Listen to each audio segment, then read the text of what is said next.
اللہ تعالیٰ نے رمضان میں زوجہ کے قریب جانے سے صحابہ کو منع کیا تھا. بڑا دلچسپ واقعہ ہے. رمضان کی راتوں میں بھی زوجہ کے قریب جانے سے منع کیا تھا. ایک صحابی تھے، وہ رات میں کہیں چلے گئے.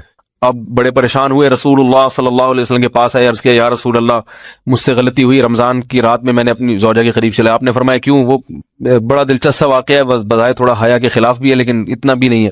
وہ کہہ رہے میری زوجہ کہیں پانی بھرنے کے لیے جا رہی تھی، ان کی پنڈلی کھلی تو میری نظر بیوی کی پنڈلی پر پڑی اور میں بس پاگل ہو گیا بیوی کے عشق میں. میں یہ اس لیے بیان کر رہا ہوں کہ جو لوگ نظر کی حفاظت کرتے ہیں وہ بیوی کے عشق میں پاگل ہوتے ہیں.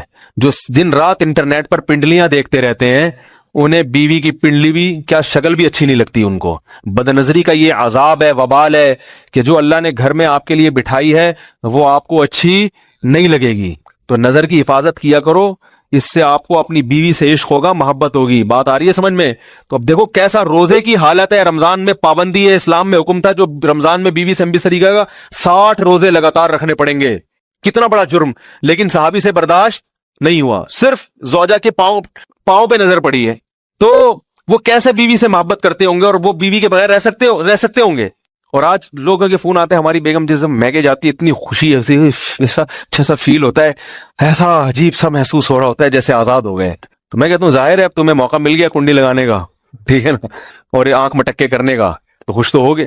تو یہ بھی ایک عذاب ہے جو لبرل لوگ نے جس عذاب میں ڈالا ہوا ہے نا، اس میں عورت کے حقوق نہیں، عورت کے حقوق نظر کی حفاظت میں اور عورت کے پردہ کرنے میں ہے. جب مرد باہر نکلے گا سب پردے میں ہوں گی تو آئے گا کس کے پاس؟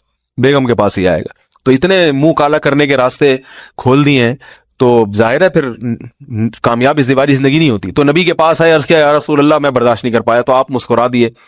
تو وہ نبی کے پاس گئے، یا رسول اللہ ایسے ہوا، مجھ سے غلطی ہو گئی. تو آپ نے فرمایا کیوں؟ فرمایا ایسا ہو گیا تھا. تو آپ صلی اللہ علیہ وسلم نے فرمایا 60 روزے رکھو لگاتار. انہوں نے فرمایا ایک کی طاقت نہیں ہے، اس میں یہ ہو گیا 60 کیسے رکھوں گا، نہیں ہے طاقت 60 کی. آپ نے فرمایا ٹھیک ہے پھر 60 غریبوں کو 2 ٹائم کا کھانا کھلاؤ.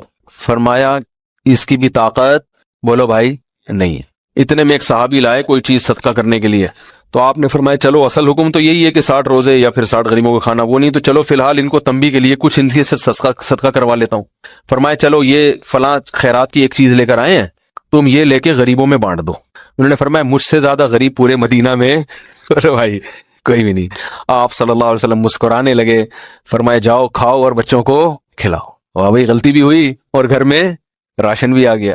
تو اس کے بعد قرآن کی آیت نازل ہوئی کہ احل لکم لیلۃ الصیام الرفث الی نسائکم ہن لباس لکم وانتم لباس لہن علم اللہ انکم کنتم تختانون انفسکم فتاب علیکم وعفی عنکم فالآن باشروہن وابتغوا ما کتب اللہ لکم.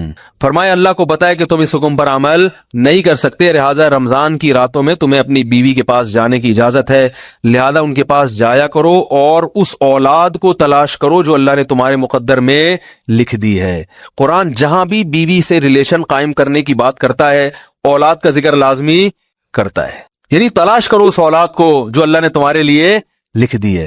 ما کتب اللہ لکم، ما کتب اللہ علیکم نہیں ہے. علا کا مطلب تمہارے خلاف، لکم کا مطلب تمہارے فائدے کے لیے. لام عربی میں نفع کے لیے آتا ہے، علا عربی میں ضرر اور نقصان کے لیے آتا ہے.